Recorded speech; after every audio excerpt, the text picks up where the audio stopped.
Welcome back. It is Friday, December 13th in the NBA. My four best bets are on the way. If you are new, my name's Austin, but today we are joined by a special guest. Get it out. The Brooms here, a 2-0 sweep on Thursday, exactly what we needed. Now, I normally don't bring out the Brooms for 2-0 sweeps, but hey, we've had some bad luck. We deserve to celebrate a little bit. Our two winners were also very easy. RJ Barrett's under in points. What he ended with 13. He got a triple-double. Proud of him, but one under. DeJounte Murray's over. He ended with like 16, 15, or 16 rebounds and assists. So an easy 2-0 day. The goal today, let's double that and go 4-0. I got four picks that I really do like. We'll begin the video with three player props. Then we'll go to a spread pick with Logan. And then at the end of the video, I'll talk about all the other games that I might not have talked about. Talk about the spreads. Talk about some other props in those games that I looked at. Then we'll end the video. Simple as that. Let's dive into the picks. I appreciate you guys for tuning in on a Friday the 13th. A little spooky. 13 is my lucky number, though. Let's go 4-0. We'll dive into the first play.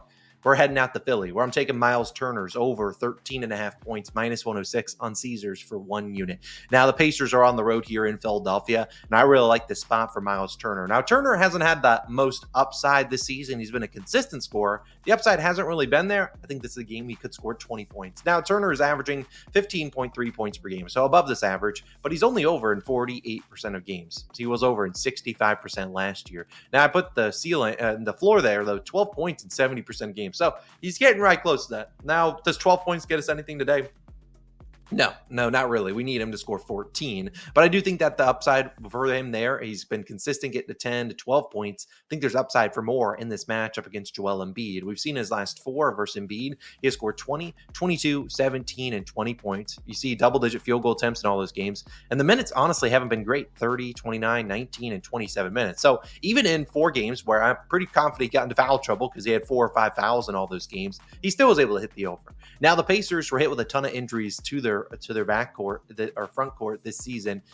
We saw Isaiah Jackson injured, James Wiseman injured. This team doesn't have a lot of centers. They have Jarris Walker as their backup center. He's like 6'8", 6'9". Again, that's not really what you want to do when you're facing a guy like Joel Embiid. So while Myles Turner, he's hit the over when he's gotten into foul trouble. If he doesn't get into foul trouble, we could see closer to 32, 36 minutes, kind of just matching whatever Joel Embiid plays. And I think that he can absolutely dominate and get to his spots here. We think about Joel Embiid. Is he 100% healthy? Heck no. And what does he do on defense even when he is healthy? He plays a lot of drop coverage. So if you're a big man that can shoot threes, you're going to get wide open, top of the key three-pointers. And that's kind of where Myles Turner lives. He shoots those top of the key, above the break threes. When he isn't shooting those, he's either cutting to the hoop. And we know Tyrese Halliburton, a great point guard, he can get it to him. I just doubt Joel Embiid is as locked in defensively as we'll see him, trying to get his on the offensive end. I really like this spot though for Myles Turner. And you look at his 3-point prop, as I said, he should get some open ones. 2+ threes is minus 150 on Pinnacle, the sharpest book in the world.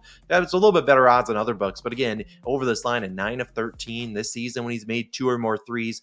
87% of games last year when he made 2 or more threes. I really like the ceiling in this spot, given the Pacers are so undersized. They need him out there. Just need him to avoid foul trouble. Even if he gets into foul trouble, he still hit this over. Obviously, we would love more minutes than less, but I think Myles Turner has a good matchup here. My second play is going to go to a later night game. The Clippers on the road taking on the Denver Nuggets, and it's going to be Norm Powell. I really like his over 20.5 points at minus 110 on ESPN Bet. Another 1-unit play. Now you could take the 20 plus. That was minus 130. If there wasn't a minus 110, I probably would have went to that because the difference was minus 115-ish, minus 130. I'll take the minus 110 at 20.5. I hope he comes through. He has landed on 20 points once this season, so obviously could happen. Now, Norm Powell was battling an injury to begin December. He returned in their last game, I believe. I expect them to be full systems go here, and we've seen the season. Powell's been a pretty big factor for this Clippers offense. He's averaging nearly 24 points per game. He's over this line in 12 of 18. And if you take out 3 games against the Rockets, he's over in 12 of 15. The Rockets just have had his number. He's also shot really poorly against them. They also have a lot of elite perimeter defenders. Now he faced the Denver Nuggets. Do they have all those perimeter defenders that a team like the Rockets have? No, not really. I mean, he's probably going to be guarded by Jamal Murray, Michael Porter Jr., Christian Brown. I don't know who guards him, but either way, I think it's a good spot for him. And we've seen him take advantage of this matchup. 2 games versus Denver this year, 37 and 28 points. Field goal attempts, 21 and 17. Nuggets, 6th most points per game allowed to shooting guards. Now, even though he's torched them, you've also seen James Harden torch them too. So it's not like I see them selling out to stop Norm Powell. He's the one reason that the Clippers are in these games.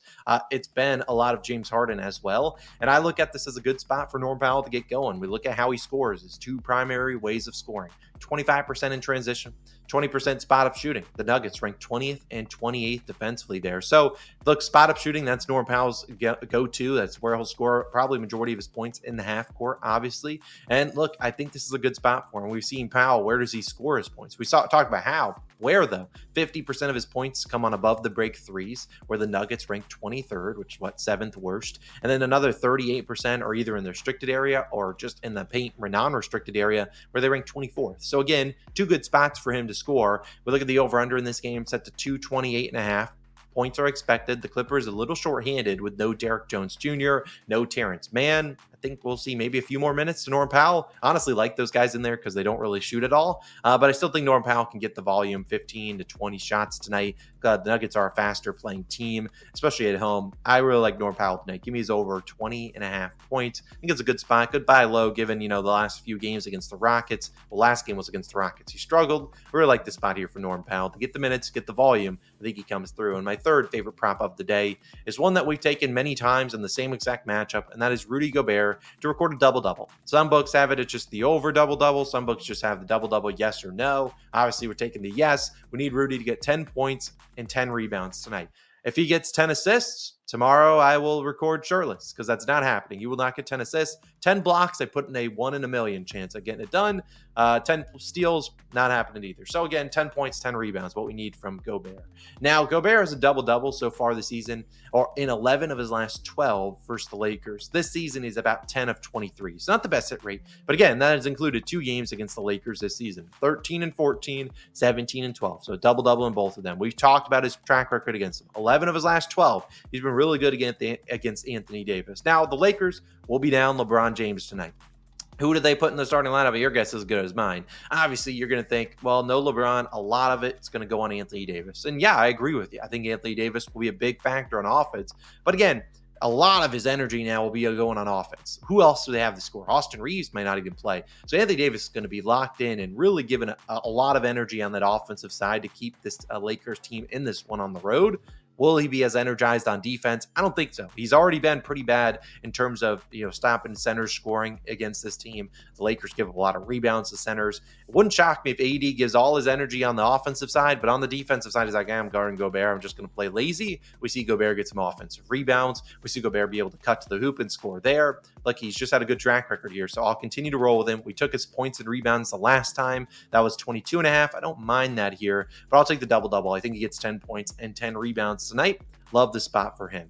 Now I'm going to throw it to Logan. Logan hasn't had a spread pick in the last few days, but he was pretty hot going into the last few days. Just been a limited slate, so Logan's been giving me some leans, and they've honestly been smacking. I know the moment he makes an official pick, it might lose, but I really like his pick today. We've already talked about this game.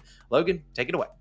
So I know I've had a little extended layoff while these cup games have been going on, but I am still dialed in on spreads, and I promise you I'll deliver a winner today. It's going to be the Indiana Pacers plus 6.5. Minus 110 odds on FanDuel is currently your best value here. Now I'm rolling with the underdog Pacers, and the fact that they're almost getting all the key numbers, 4-win margin, sign me up. I really do like this bet a lot. Again, refresher, since it's been a hot minute, a lot of the key numbers are numbers leading up to 7. You'd ideally like to get everything 7 and below, but the fact that they're getting 6.5, that is good enough for me. A lot of those win margins are covered under that margin. And we look at who's returning for the Pacers. Andrew Nembhard is supposed to be back for the Pacers. He gives them more depth, which is important for a team that relies a lot on bench scoring. Indiana 5th in points per game off the bench. Philly's just 16th. So if you ask yourself who's the more deeper team, I still think it's the Pacers. The Pacers haven't been great on the road for most of the season, but they've also had 4 days off, which is plenty of time to regroup, refocus, and come out and give it your all in this game.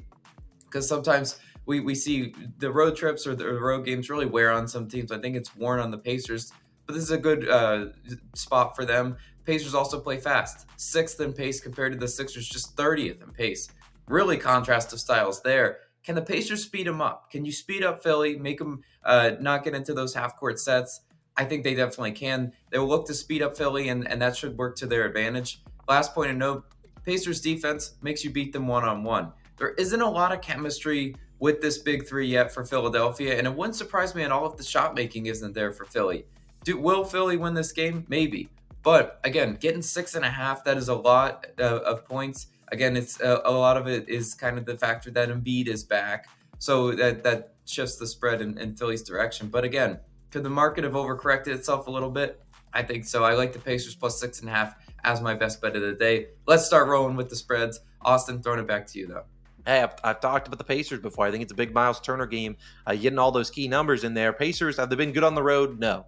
But having a few days off, not the greatest start to your season. Find having those 4 to 5 days might be like a good mental reset. Be like, we're better than the 10 and 15 team they've been so far. I think they lock in. They might even win that game outright. Pacers are a really good second half team too. I like them plus 6.5. And then finally, we're going to go through all the other games that we did not talk about. So if you guys enjoy this kind of segment where we talk about some other games, is a little bit of work to put together the graphic, which might look a little bit cluttered because we have 5 games to talk about. I'll go through them each quickly, talk about some things I looked at. Wizards and Cavaliers is the first game. You see that 16.5 spread. When I see a spread like that, I'm out. I'm just not even really looking at the props. You could take, I don't know why I'd want to take Cavaliers minus the points. That's just an absurd number. It's just a game that I honestly just throw off the slate. I'm like, you know what? I'm out of here. I refuse to take that. The next game, the Nets and Grizzlies had some things I looked at. Sure, it is a double-digit spread. The Nets have been stingy recently. The Grizzlies do feel like they do blow out their fair share of teams, but the Nets have kind of played them tough this season, winning one of the games outright. A pick I looked at, Jalen Wells, the Grizzlies shooting guard, backup guard, 6-man kind of guy. I looked at his over in points. A pick I liked even more, Ja Morant's over in assists at 7.5. The Nets are a stingy team in terms of point guards in the pick and roll. I think they're going to do a good job at slowing down Ja Morant. I think the only way Ja Morant hits his over in points is if he gets to the free throw line a lot. But I kind of liked his under in points, his over in assists. I think they trap him when he tries to drive, kicks it to some shooters. You need them to knock those down. His assist line was 7.5. I believe he's hit that in both games versus the Nets this season. So Ja Morant, over in assists was another play I did look at. The next game, the Hornets and Bulls. Can't really get me there. I honestly like the Hornets plus the points. They just have not been good recently. They're obviously banged up. Big injury news would be Miles Bridges. It'd be nice if he returned. But if he doesn't, I don't know how they're keeping up with the Bulls. They certainly could. They still have some guys out there, but not the best scoring team. If Bridges plays, I do like Micic's under in points. I just don't like taking unders against the Bulls. That is a team that refuses to play defense. So I'm not a lot of like on that team. The Bulls, it's just not a team I bet a lot of props on. Hornets, same thing. I mean, Brandon Miller's going to get you 20. Will he get you 26.5? I have no idea. Our next game, we can move to 2 teams that are road favorites, the Suns at the Jazz. Logan and I looked at back in the Jazz. We did. They just have some injury questions in there. Kevin Durant returning. Wouldn't shock me if the Jazz kept that game close, though. I don't think the Suns are a free winner. But again, do I really want to get there with the Jazz? Not really. We'll see if Markkanen plays, Clarkson plays. Kind of those 2 guys are big key indicators. If Colin Sexton, John Collins, if those guys have good games, you can't really bet on Jazz props until those guys' news is released. Durant over in 22.5 points was a prop I looked at. On the other side, he has dominated the Jazz in his career. I think if Durant plays, he's not going to have a big minutes restriction like you might think with other stars. If he's out there, he's going to play his normal minutes, at least close to it. So I do like Kevin Durant's over 22.5 points. Another pick that I almost made. And then the final game, Spurs-Blazers. No. Blazers should see the return of Robert Williams tonight. Donovan Clingan is a question mark. I don't expect him to play. That's going to limit probably DeAndre Ayton's upside.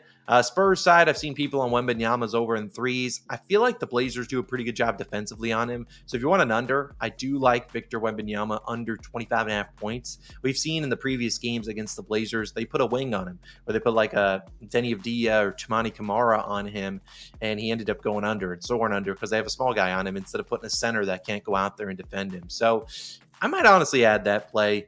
I really do kind of like Wembanyama's under in points. I just don't see them giving up. I mean, what is the line right now? I'm going to look at it. We got FanDuel. FanDuel sitting at 24.5. I could get maybe a 25.5. I'd probably be more inclined to take Victor Wembanyama's under. I'm looking at the other lines. That's probably, if there's 3 other picks that I did look hard at, it's Wembanyama's under. It is Kevin Durant's over and Ja Morant's over in assists. Just don't know if I want to take an under tonight. I just haven't loved the unders on the slate. 25.5. I do kind of like that though. I just don't see them. I think they're going to put wing defenders on. Don't be surprised. I might go add that play right after the video drops. It might be in the pin comment already. I really like that Victor Wembanyama under. Just the more thinking about it, how the Blazers play him, they're going to put a wing defender on him. Sure, he can knock down a ton of threes and go berserk on him. But again, how they played him earlier this season was, hey, we're gonna try to limit you as much as we can. So we're added to the card. So when you're watching this video, it'll be in the pin comment. We're adding Victor Wembanyama under 22.5 or 25.5 points. They're pretty healthy. I just don't see them letting him go berserk on him. They have the centers to defend him down low in the paint. You got Jeremy Sohan back. I'll take the 25.5 points. I'll take the under for Victor and find out. I just don't see him getting it done. So, hey, there you go. Added play. That's one I looked at. The more I talk about it, I like the under at minus 110 on DraftKings is what it is right now. We'll see by the time I get this video edited what it is. So we'll add that play. 5 picks. Victor Wembanyama under 25.5 points. I'll put the graphic up in the video right now. That's our 5th play of the day. And I think that's a winner. So let's absolutely dominate. Let's have a good day. Let's go 5-0. I'll have some NFL videos sent to NFL picks sent to the DubClub earlier today. And then we'll have some more NFL picks video. We'll go through every single game on Sunday in the video, probably around 12 p.m. Eastern time. Have a great day. Let's cash our 5 picks. And I'll see you guys back in the next one. Peace.